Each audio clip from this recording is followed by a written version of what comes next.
Hello, welcome to the Drive-In. I am Eric, and I have an awesome opportunity to speak with Joe Anderson today. Joe, how are you?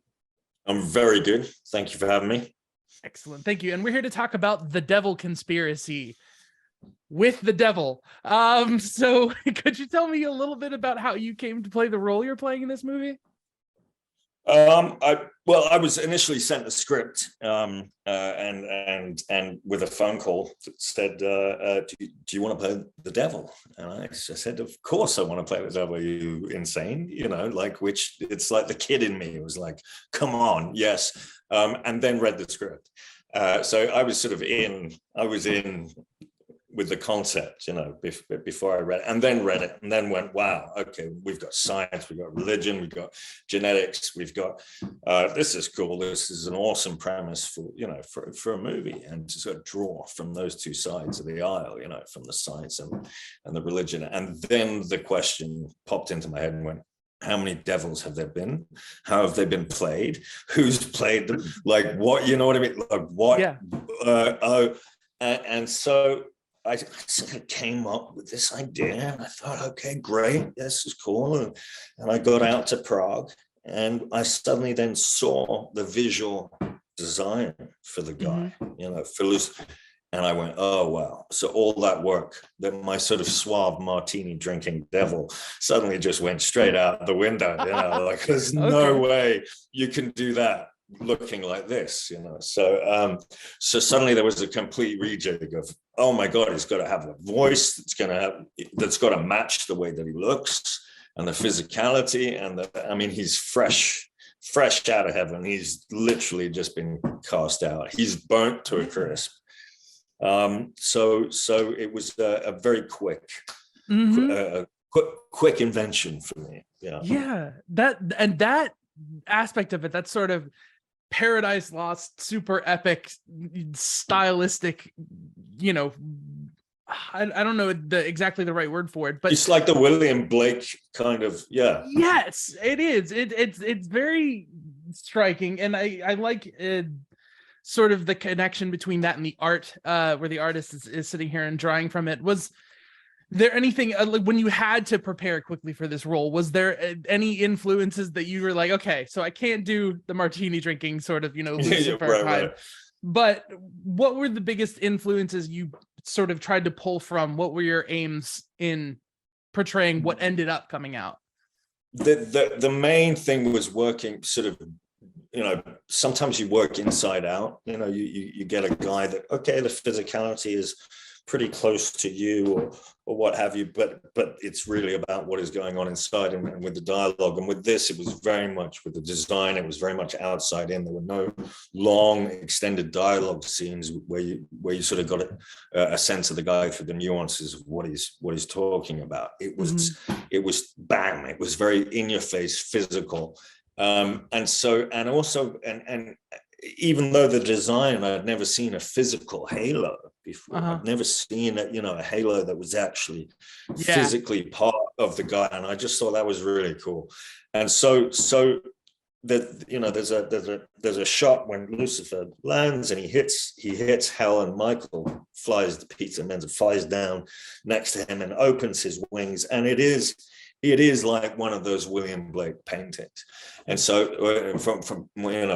so I just, it was that archetypal imagery actually fed it rather than trying to do something new or different. Was actually, let's go right back to, he hasn't even had a chance to be a devil yet. Yeah. You know what I mean? He's literally just got there. So it was a chance to go kind of classic with it and let the look dictate, and then try and find a voice as well. So was that your voice? Yes, it was, but of course they do stuff, they layer it and layer it, because I remember as we were shooting it, I obviously developed a voice, but we had huge wind machines and huge, massive fans that look like they should be on a C-130 about 10 feet away. So Peter and I couldn't hear each other. Not at all. And so that that was quite tricky. And then suddenly you realize, oh wow, everything that I'm saying we're going to have to do in post. Okay. And so suddenly you go, as you film it, you suddenly go, okay, this is about physicality right now, and not doing anything too extreme that then you will have to go and fix in post. Right. Do you see what I mean? Yeah.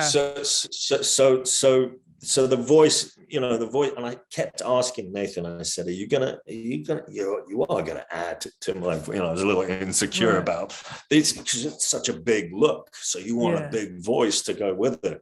And I said that, are you going to enhance the voice? And he said, no, we'll just keep it how it is. But I think he was just messing with me to make me do more of a voice, Yeah. So you had this character in this story presents in so many different ways, because technically it's not just played by you. You're believe the lead actress has to invoke some of what you're bringing to the table, and then you're playing a different physicality, like face to face with Peter Mensa, than in maybe some of the voice work you do. Did you work with Evelyn Hall in the movie?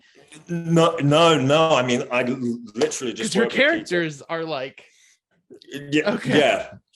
Now I think because I mean, we never got to interact at all. Okay. At all. So one of the things that was tricky was, Alice, when Alice is possessed by me, how is she going to play it, and how do you see what I mean? But without any contact. And what was extraordinary was Nathan being able to keep a through line with that. Just not letting it get too individualized, so that one could not ever belong to the other, if that makes sense. Okay. Okay. So what was it like working with Peter Mensa? Those scenes where you're in that. Peter's great. We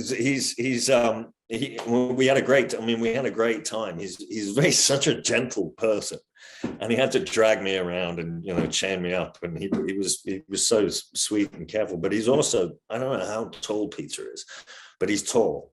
Okay. And I had this metal collar on that I get chained into hell from the thing. So, but I'm looking up at Peter. So for 12 hours, like that with a metal collar on, I couldn't figure out why I was, bruised when I was having dinner. What the hell is that? Like, Peter, can you just crouch down a little? But it was good fun. And again, it wasn't the sort of, it's not the sort of script where you can go off and riff and just improv. It is, executed to the T.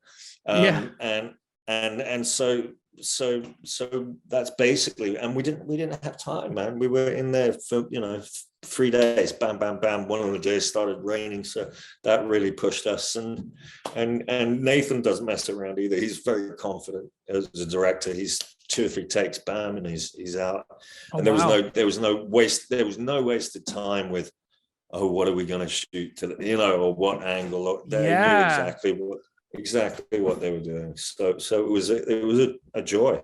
Yeah. It is a very precise movie for having that much, it's very precision directed. Yeah. Wow.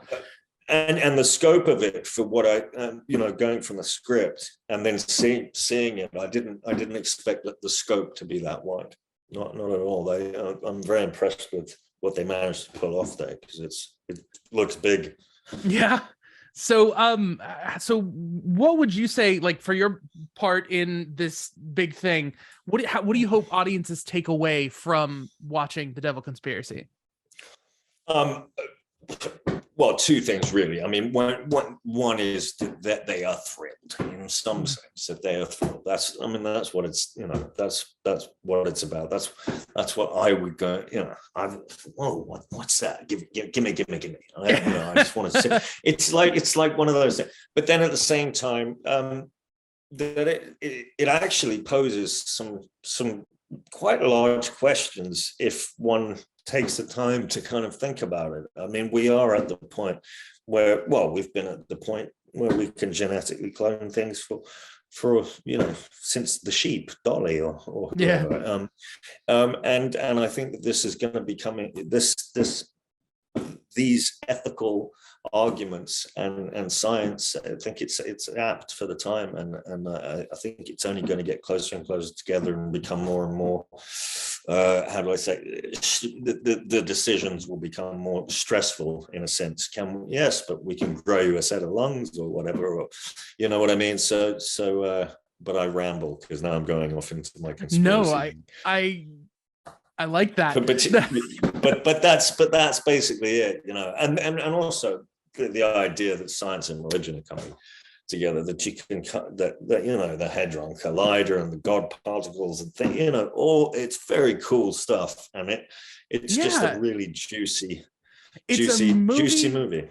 Yeah, and it doesn't really pit them necessarily against one another. It's like a world where these two ideas sort of coexist and are all sort of part of one big myth. And that kind of took me by surprise when I was watching it. I was surprised by how big of a punch this had in terms of like lore and how big the mythology of it was. So no, I really appreciate it. I really appreciated your work in it. Like I said, I couldn't find you. I was looking and you're there from like the start, and I'm like I know what this guy looks like from a lot of things he's been in. You're like, yeah, I'm sure I know what he looks like. Yeah. So I was surprised. Yeah. Well, thanks for finding me. Yeah, no, I'm thankful. And so I really hope people enjoy it. When and where are people going to be able to see it? I think it's getting a national or wide release on the 13th, so it's going to be over 1,000 theaters in the States on Friday. Okay. So yeah. Excellent. So there you go. So is there anything that you feel like you'd like people to know about this movie that we haven't covered? Listen, the movie is so rich the movie is so rich in I can guarantee you that you will not be disappointed. Not at all. It's multifaceted, and if anything, you're going to come away having watched just a really cracking thriller. So yeah, there you go. Well, I thank you so much for your time. I wish you luck on the whole rest of your press tour, and just thanks for being here today. Yeah, thanks a lot, man. Good talking to you. Good talking.